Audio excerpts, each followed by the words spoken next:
The idea behind this series of talks, there's another one next week, is that the project management special interest group recognises, so partly there's a lot of people who are members of the group who have a project management role in archaeology, but there's also a lot of people outside the group who are practicing archaeologists who will come into contact with project management perhaps from a distance. And certainly in terms of people in early careers, this may be where you end up. And certainly the vast majority, I would guess the vast majority of commercial archaeologists are working on a project, whether they know it or not. So the idea behind these talks is really to provide sort of an introduction to some of the key terminology and processes that are used by project management as a discipline, to give you an idea really about the sort of things that are going on perhaps behind the scenes from the documents that you see, and how this might assist you in terms of your current practice, and also potentially if this is an area that interests you, where you may want to develop in terms of your future career. Or it might tell you that you really definitely don't want to have anything to do with that ever again, and you're happy with going elsewhere. Either of those is fine. Okay, so as I say, so what we've done, so what the project management group did, we thought about, okay, what are the core elements of project management as a discipline that we wanted to highlight. So I say I've got the sort of the absolutely basic question about what we mean by a project, and then I'll talk a bit about some of the way that all projects work. To highlight that there's a range of resources out there. If you are interested in project management in any capacity, then there's things you can find. Some of them are free, some of them aren't. But just to point you towards them, the Association for Project Management, as the name suggests, that's a professional institute for people who consider themselves to be project managers with capital letters. So these are people who are routinely involved in typically substantial commercial projects, not archaeologists. That their view is that if it's a project, they can manage it. That they don't need any specialist expertise about the particular area that the project's delivering. But the APM there, they produce a range of resources, including, I think I put an example at the bottom there, a guide to using a benefits management framework. So if that's something your organisation is doing, then they might find it useful to look at that, because they really are coming from a very hard, documentation heavy, practice-based approach. So that might be useful. That's the APM. Prince 2, which is probably the best known project management methodology in the UK, that is used by many public bodies, or certainly referenced by many public bodies. And sort of following on from that, MORPH, the management of research projects in the historic environment, a very well developed acronym there, but which is Historic England's implementation of Prince 2 principles.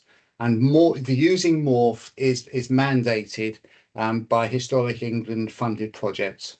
So that if you're working for an organisation that gets a Historic England grant, then you're likely to be required to follow the MORPH process. So I would point you to that, and so that guide, I put the screenshot of there. That's available from the Historic England website. So if you only read one document after this, I would suggest that would be the one to do. And then as I say, the special interest group, there are some resources that we've got on our groups page.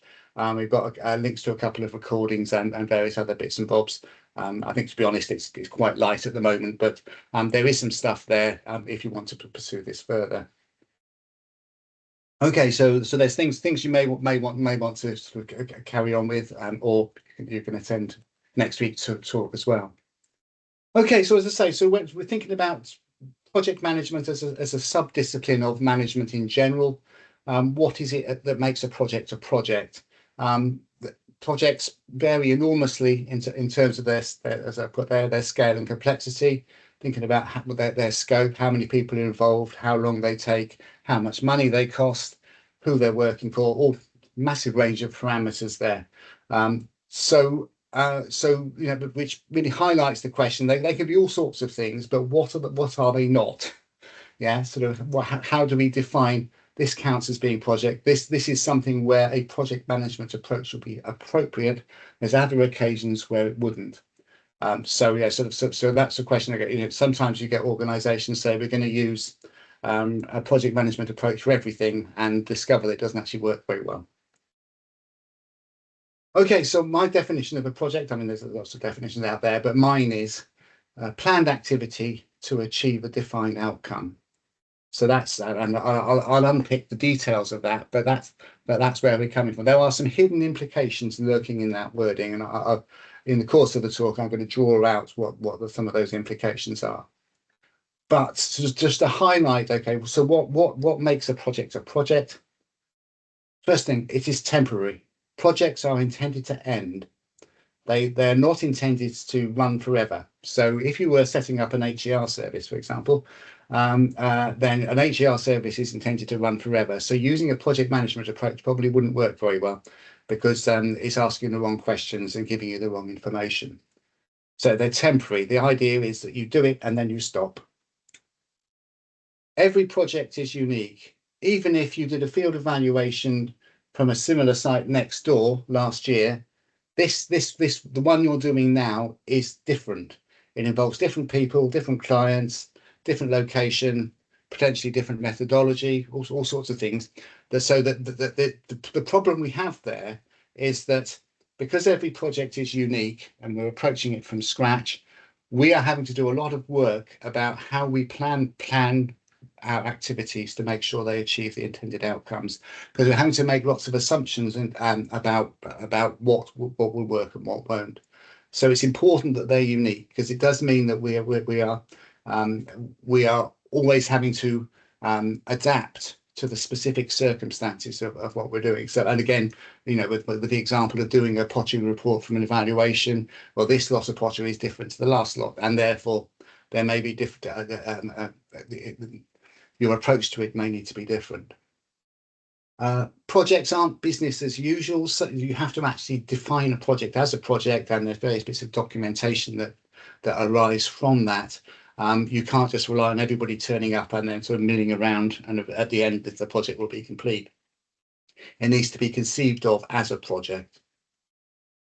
And what I was trying to hint at when I was putting those example projects together was the idea that there may be a hierarchy of different project lenses, so that for the person writing the pottery report, their lens may say, well, this is a project for me to do, and my project endpoint is me producing my report and archive. But that may be nested within a much broader program of post-excavation work, which may be within a broader program of archaeology and other strands of activity, all of which are related to the mitigation for a development or something. So what you're doing may stand alone, or it may fit into that broader framework. So as I say, I'm going to sort of unpick that definition to sort of highlight what the implications are. We're talking about planned activity. So somebody has decided, right, something needs doing. This organization needs to do something. We need to think about what that thing is, what it is we're trying to achieve, and how we're going to go about it. We need to think about, okay, what is the work we need to do? What are the multiple tasks involved in delivering that? What resources do we need in terms of this, maybe financial or maybe to do with staffing? Somebody has thought about this and said, okay, we're going to have to deliver this. We're going to put this together and allocate those resources. So I say it's plans. Somebody's done some planning. And then we're not just chucking resources at something and hoping that it ends up where we want it to, but we're going to be monitoring it as we go along. We're going to making sure that we are making progress towards achieving the intended outcome. And sort of, and I'll highlight this. One of the key things here is, okay, you've got a project plan that says the work should be done in 6 weeks. The project manager's job is to keep track of that and say, okay, well, at 3 weeks, are we halfway through or not? So it's quite a simple question, But an important question, if the answer is no, or if you're not making expected progress, then that may start to ring alarm bells to say, do we need to have a look at the resourcing here or the timing? Because as things currently stand, we may not get to our desired endpoint. And the other side of it is sort of just highlighted that in terms of quality measures, that it's relatively easy for us to measure input. If you said, okay, well, we've used up, so far we've used 30 of our staff days in getting to this point.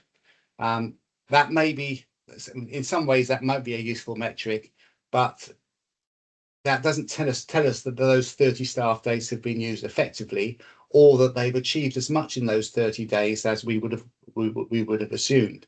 And so therefore there's a quality element to it. So it's not just a quantity of, okay, how much work have we done, but also how far are we towards achieving our goals.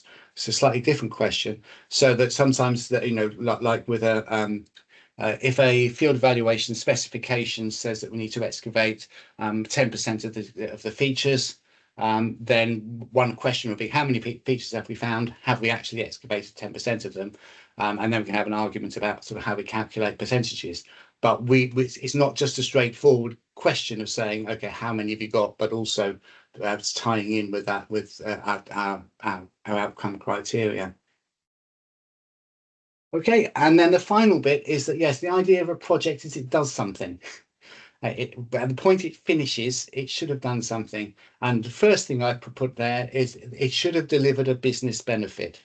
If you are routinely running projects which lose £1 million time, then that business is not going to be long-term sustainable. That a business should be covering its costs in undertaking its work, and hopefully providing a small surplus as well, a big surplus. But that is part of running a project effectively. It's always possible to spend extra money, but you want to make sure that you're actually covering the costs that you've identified. And the other side in terms of the outcome is that, yes, from a business point of view, yes, have we covered our costs? That's an important thing.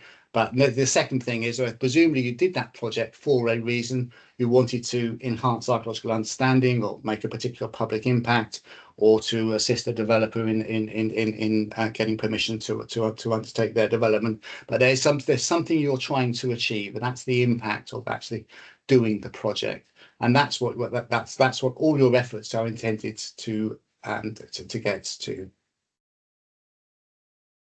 Okay, so as I say, so within that sort of simple phrase, what a project is, we're already getting a feeling for the importance of the outcome and how that affects everything you do up to that point. So just going to highlight some of the features of the project. This image is taken from Morph, the Morph guide I mentioned, which is dividing up the you can see a project into stages with a list of documents on the right-hand side. So typically what we would define in terms of a project is that there's usually a single owner in terms of the organization who is primarily responsible for delivering a project and making sure it stays on track. There may be external stakeholders who contribute to the oversight of the project, but typically the ownership belongs to one organization. And they're the ones that say who've agreed the budget, agreed the tasking, and if there are any changes, they would need to agree them as well. It's important, sort of one of the key questions that when we're saying in terms of that planning of a project, it's important to think about what the scope is, and that scope is both inclusive and exclusive. In some cases, you want to define what will be included. We will be digging 10 trenches. They will be 10 meters long. And in other cases, they'll be exclusive, saying what we're not going to do. So we're going to excavate the medieval stuff, but not the Roman stuff. We're going to excavate the structural remains, but not the graves or whatever. Those are important statements because all the way through the rest of the process, your scope is going to be defining what's the appropriate methodology, what are the appropriate measures in terms of work you've done, because, you know, so keep referring back to the scope. And often when there are arguments about projects, what those arguments are really about is about the scope, saying, well, actually the scope is too restrictive. You say, well, this is the scope that we costed for, and then have an argument about that. As I say, the idea of the project, it should consist of at least, normally there'll be at least three stages: a planning stage, an implementation stage, or multiple, or execution stages is what Bob calls them, and a closing down stage. So they're separate stages, and you can see with, well, I hope you can see with Morph that that at the end of each stage there's a review step where where there's a decision made: are we going to carry on or not? That's a choice to be made at each stage. And if you worked in post-ex, then you're quite familiar with having these multiple stages where you do your initial assessment, and then you wait for the approval to do the full analysis, and so on. One of the key things about working in project management is that the need for everybody to share an understanding about what it is they're doing, and the best way to do that is by documenting it, and rather than just hoping that people remember what people said.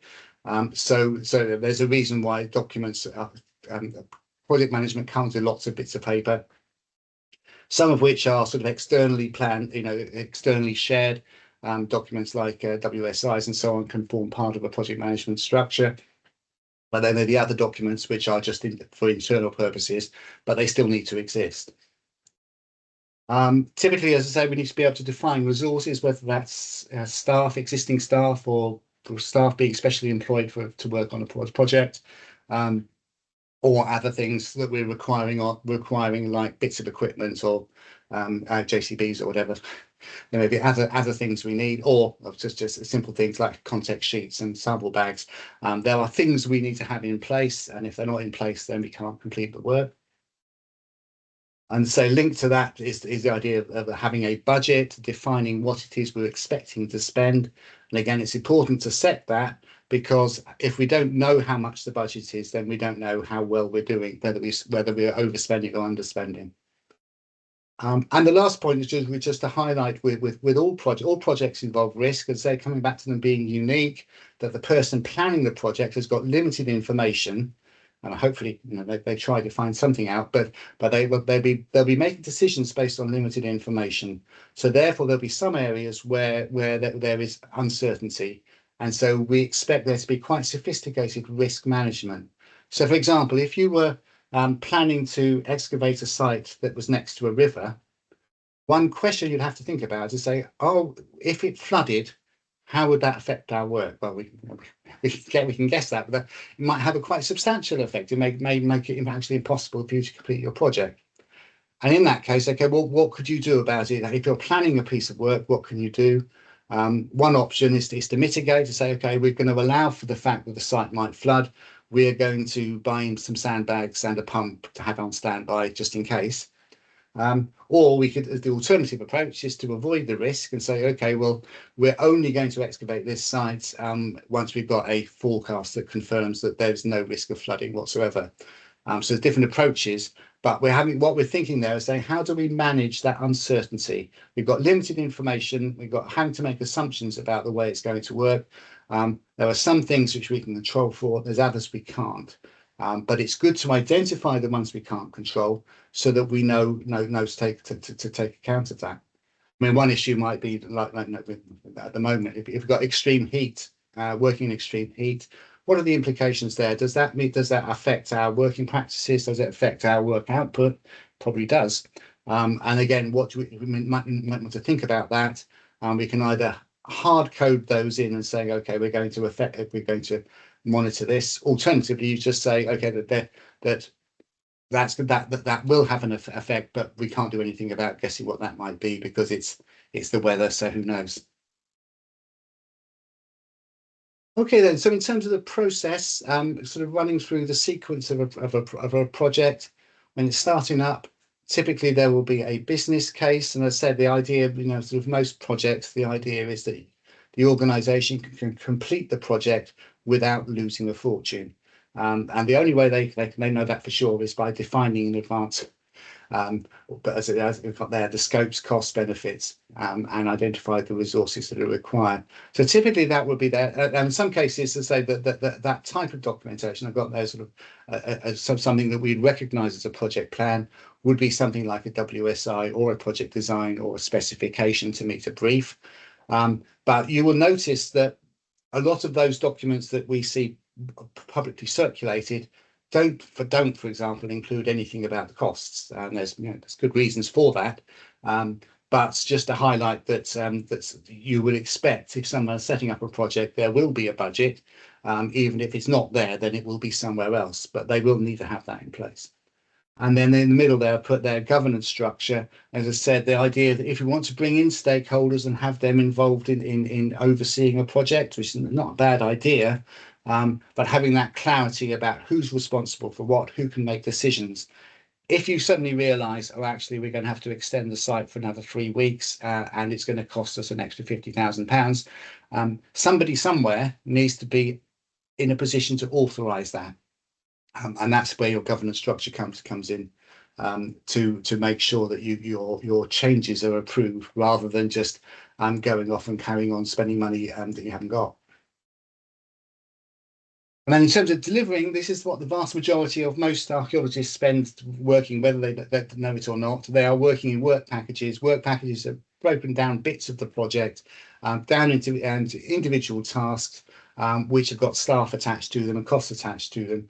And those are defined. So these need to happen. This is typically where we end up with our cascade chart of or Gantt chart showing the different activities. And most of the time, that's what the work is actually doing stuff, as opposed to sort of to monitoring it.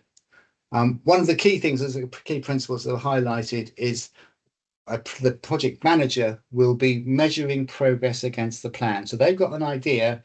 Okay, we expected this trench to be finished after week 2, and it's still not finished. We're into week 3. There's a range of questions that raises. Say, okay, well, why is that? Why is it taking longer? What do we need to do about shuffling around resources? Are there any knock-on effects? If this is late finishing, does that mean we're late starting one of the other tasks? And does that affect our final completion date, which might be important if you're expecting to have a report finished to a certain date in order to go into planning? Then as soon as you get a work package that's going slightly out of sync with its intended timescale, then that has implications down the line. And I said the idea of having changes, that you start off with a document that says what's supposed to happen. Ideally, if there are agreed changes to that, if you decide to add some extra trenches or decide not to do some trenches for whatever reason, then the documentation is updated. That may or may not happen. I know in practice often that doesn't happen, but it should, because that should be changing the plan that you're working to. I've mentioned about quality measures, the idea, okay, it's not just that, so it's not just work done, but you also work done that is meeting the required measure. So, for example, if it said in the specification that you were going to be taking samples for archaeometallurgical analysis, one of the questions would be, okay, are you taking suitable samples, and have you actually taken them or not? Those are good questions to ask. And as I say, one of the key things, and this is where, for everybody who's working on project work, that their progress will be being tracked by someone. And the critical thing here is that the idea of a checkpoint report is a report on progress that's produced on a regular basis, typically weekly, which makes us say, yes, we spent another week working on this and it's not finished yet. It's a simple statement, simple to write, simple to understand. And if things are going fine, that's great. But one of the key things that I just highlight this to everybody is that from a project management point of view, the worst thing that can happen is we get to the expected end of a task, and we get to the expected end of a task, and we're still not finished. Ideally, this is true in general, throughout your working life. If you're working to a particular deadline and you realise you're not going to hit that deadline for whatever reason, then it's good to raise that. As soon as that realisation happens, it's good to raise that, because if you raise it early, there are options out there. We can circulate the slides later. Someone else. That yes, if as soon as we realise we're going off schedule, then there are options about what we can do. As I say, we can shuffle people around, or we can review the tasking. Lots of different things. There are ways of managing that. If we've spent all the resources and used up all the time, then it's too late for us to fix it that way, and we are left with a project that's not going to be finished on time and on cost. So as I say, so if whatever you're doing, if you've been allocated some timing, and as soon as you realise that there's not going to be enough, then do flag it up, because as I say, it's better to address that early rather than to leave it late. And I mentioned the idea of stage approvals. The idea is that a project may be divided into a series of stages, and the moving on from one stage to the next is a definite decision to say yes or no. And I know people say, particularly with post excavation, that waiting for a developer clients to approve the post excavation stage can take much longer than it ought to, and that's a real pain. But there's no, until you've got the approval, you shouldn't be spending any more money on any of your staff time in working on it. Okay, then, and then in terms of closing a project, I've got a quote there from the C for excavation standard there. All excavations will result in a report and a stable, ordered, accessible archive. Okay, so even if you start your excavation on day one and you suddenly realise that the entire site was trashed previously, and there is no archaeology to be seen, there is still that would still count as an excavation that would still need to result in a stable, ordered, accessible archive. So closing a project early doesn't mean you stop. It means you go through the closure process. Okay, so as I say, so sometimes you have an intended closure, so we get to the end of the project as expected, right? We've done our job, no problem. In some cases, coming back to that idea of stage approval, in some cases you've completed the post-ex assessment and you are ready for the approval of the full works, and for whatever reason that approval does not come through. And there will eventually come a point where you, as the organisation expected to do the work, will have to say, well, okay, we're just going to have to close it down on the basis that it doesn't seem to be likely to proceed.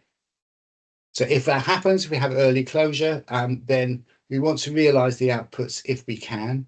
If we were commissioned to do a standing building survey, when we turn up on site, we discover the building's been knocked flat, as happens from time to time. Then clearly we can't do what we were supposed to do, but can we do something? Can we at least achieve some of the intended outputs, even if we can't achieve the full ones? But the idea is, yes, what we're trying to do is capture the outputs if we can. We need to collect together the documentation, and that shouldn't just be the archaeological records, context records, and so on. But hopefully it should include the project documentation as well. So somebody looking at the archive will actually understand what was done and why, and they'll be able to follow the process. And coming back to those decisions that were made about scope, that might explain. You see, it's a bit strange why it was that they only identified the grave cuts, but they didn't look at any of the human remains. Well, if you look at the documentation, it will explain, explicitly. It will say, well, we did not intend to address the skeletons at this stage, and so we haven't. Okay, so there's documentation, and then the last element, and this is an important part of project management practice. And again, it's a phrase that's got out into the real world. Started off, as I believe, in Prince 2, the idea of lessons learned. The idea that, yes, the problem with projects is because everyone's unique and the people planning a project have limited information, we are having to fly by the seat of our pants. We're going to get things wrong. The best we can hope for is that we get better at delivering projects by learning from our mistakes, and learning from our successes as well. But mistakes is where we feel the pain. So that if we make a mistake, and if we realise, oh, actually, it would have made life would have been a lot easier if we had actually had some secure storage on site rather than having to carry everything around the back of the cars, for example. You might think, okay, well, that might seem obvious, but we have to learn sometimes. Okay, the next time I'm planning a similar project, I will think more about that. So the idea is, as an organisation, what we're trying to do, so it's not just you personally walking away with the scars of what you've learned from that project. The idea is that this forms part of your organisational memory, so that, as I say, the next time you're planning a project, that you might think, okay, well, we don't want that to happen, so we'll do it this way instead. Okay, so that's some sort of the highlights really of what could easily be a sort of a week-long course about how everything there is to do with project management, and sort of using a Prince2 type approach. But what I hope I try to highlight really is the sort of things which are probably going on somewhere in the organisations you work for. You may have seen glimpses of some of that documentation, and heard some of that discourse at some point. But I hope that sort of understanding this context may help you to understand what the nature of your work and how that feeds into it. What I'd highlight there is, say, if project management activity happens at all levels, so that even if you go nowhere near the office and never see a document, you are probably, somebody somewhere is tracking your activity. They're managing the budget that pays for you to be there. And so this activity happens all the way through. You can make life easy for the project management managers by providing accurate information. And as I say, if you're interested in this as this discipline, then you may sort of find yourself drawn towards opportunities to move into a more sort of project management type role. One of the key things, as I said, is about having documentation, is having that clarity so that everybody understands what you're doing and why you're doing it. And again, it's often there's long discussions on site about for example, when we should be troweling, what we should be sampling. Those decisions are best informed by documentation, which is why it feels like we're doing a lot of work in terms of producing very long documents which specify what's supposed to be happen. But there's a reason for it. It's to provide that clarity. And I've mentioned that's the idea of, okay, that's when we're setting targets, when we're building a project plan, we are defining what's supposed to happen and when. Obviously, those are guesswork, so it shouldn't be surprising that some of those tasks will overrun.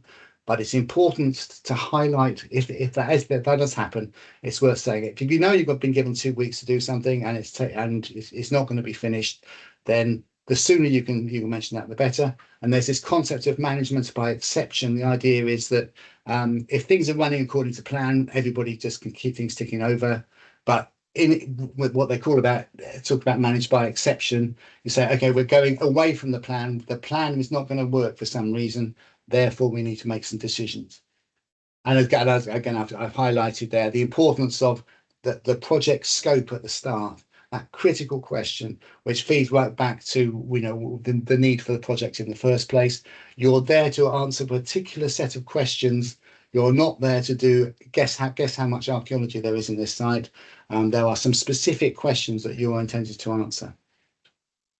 Okay, so I've run over slightly, but yeah, happy to take questions in a second. Just to highlight that Gemma will be talking this time next week, looking at the different types of projects. I see Cara's put a booking link on in the chat.